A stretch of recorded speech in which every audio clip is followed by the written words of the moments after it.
In this video, we described the orbital diagrams for tetra-coordinated transition metals using crystal field theory. Alright, so let's summarize to begin with what crystal field theory is. The idea is that transition metals are going to have 5d orbitals. If the transition metal is by itself in the gas phase, those 5d orbitals are degenerate. But once you start to put ligands around that transition metal, some of the orbitals might be destabilized by electronic repulsion to a further extent than some other orbitals. In prior videos, we have examined octahedral complexes in which we have seen that these 5d orbitals that you have here for transition metal, when you put them in an octahedral environment, it turns out that this dz squared and the x squared minus y squared are pointing right at the ligands, and that destabilizes them to a larger extent than these 3 orbitals. So then for an octahedral complex, what you have is that there's 3 orbitals that are low lying, these ones, and then there's 2 orbitals that are higher lying, those ones.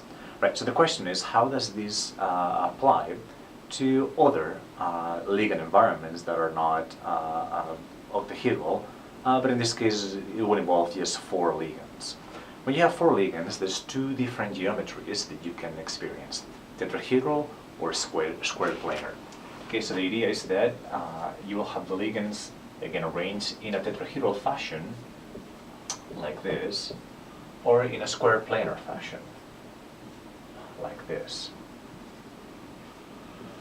And the orbital environments are going to be a little different. Okay, so it turns out that for tetrahedral environment, when you see how these orbitals and the ligands are related, it turns out that none of the orbitals are actually pointing right along the direction of these 4 ligands in the tetrahedral environment. Right, so what happens is that there's not a clear distinction between orbitals that are very destabilized and orbitals that are less destabilized. What we actually find is that these 2 tend to be destabilized a little less than those 3. However, the energy splitting between those orbitals is not very large, not nearly as much as what you find in octahedral complexes. Alright, so the orbital ordering for a tetrahedral transition metal complex in crystal field theory would be something like this, right? Where this is this dz squared, that is your dx squared minus y squared, and then these are the other 3. But again, the idea here is that the gap, this splitting between Eg and T2g orbitals for a tetrahedral complex is approximately about 4/9 the splitting in the octahedral case, where you actually have that these orbitals are swapped. Okay, so the T2g's are lower energy than the Egs, right? And in addition, this gap is always going to be quite smaller than for the octahedral case.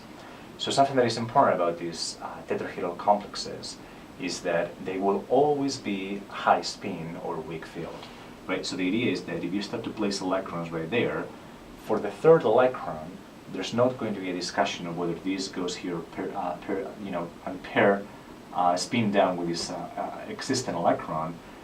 The case is going to be that that 3rd electron will always go into the higher energy orbital, right? So all of the complexes will be high spin in a tetrahedral ligand environment. Okay, great. So that will be for a D3, but you have other transitional metal, other electronic occupations. Now, what happens for square planar? Okay, so that is your tetrahedral environment, but for tetracoordination, you also have the possibility of a square planar geometry. Well, for square planar, the situation is a little different.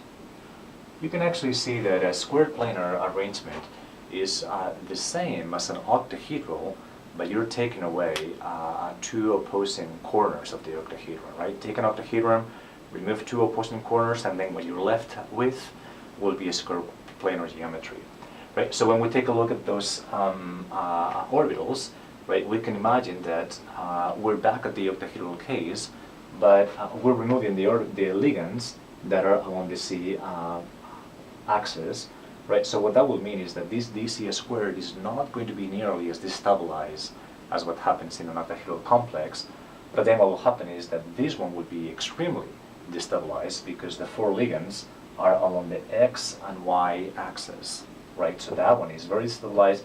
This is not so much stabilized, and of these three, it will turn out that the xy, which will be bisecting the x and y axis, right, that is going to be more destabilized than the yc and the xc, right? So the orbital diagram that we generally experience in squared planar complexes will be like this. For sure, the one that is of highest energy is your dx squared minus y squared. Then you have your dxy, then you have your dz squared, and finally the lowest lying orbitals will be the yc, and then the xc. Right, so that will be the orbital diagram for a square planar complex. Taking into consideration the orientation of the transition metal d orbitals with respect to that squared planar ligand environment. Right, so in this video we have seen what happens when you have 4 ligands around a transition metal using crystal field theory. In the tetrahedral case, we actually see that there's going to be a splitting between a set of 2 orbitals and 3 orbitals, with the 2 orbitals lying lower in energy, and we're going to have high spin type of electronic occupation throughout. In the case of a square planar geometry, we see that there's clearly an orbital that is quite destabilized, and the rest of the orbitals are ordered in this fashion. So with these electronic occupations and orbital diagrams, now we can go and understand the chemistry, such as colors, such as magnetic properties of tetracoordinated transition metal complexes.